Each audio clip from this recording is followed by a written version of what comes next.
بطولة إعادة الأمل لرياضة الأحياء. متصل معكم متابعينا ضيف مميز، ضيف بعث لنا روح الابتسامة والفرحة بحضوره بعد أن أعلن في حساب البطولة الرسمي تواجده معنا في هذا المساء الإعلامي ناصر الشيبان مراسل امبسي بروسبات. نرحب فيك في بطولة إعادة الأمل.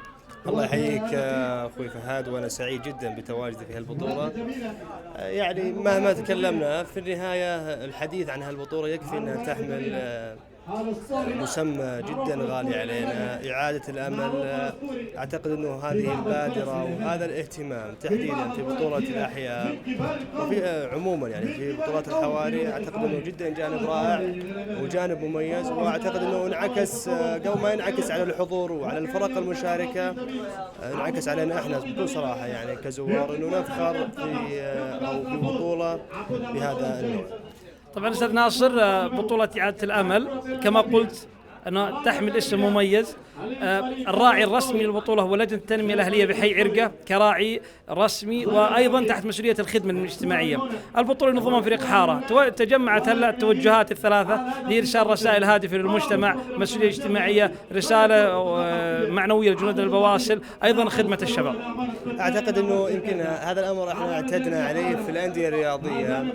يمكن الكل يعرف أنه الأندية الرياضية رياضية ثقافية اجتماعية، فالأجمل أنه نشاهد هذا الجانب في بطولة الأحياء، وتحديدا في هذه البطولة. أعتقد أن لما نشاهد بطولة حواري يعني كأننا بكل صراحة يعني العمل يقومون فيه ربما أنه يتفوق على بعض الأندية. أتكلم من الناحية الاجتماعية وأيضا حتى الناحية الثقافية. ربما أنه الجانب الاجتماعي هذا اللي اليوم نحن نشاهده، شاهدنا حقيقة عمل جدا رائع الأسر المنتجة اللي تتواجد اليوم، وأعتقد أنه حتى حديثهم يعني زادنا فخر واعتزاز عندما تحدثوا أنه لما أتى الأستاذ محمد النويصر وتحدث أنه سيكون هناك بادرة من قبل رابطة دوري المحترفين، أنه سيكون هناك اهتمام لدى الأسر المنتجة أن تتواجد في عدد من المباريات. وأعتقد أنه هذا جدا جانب إيجابي.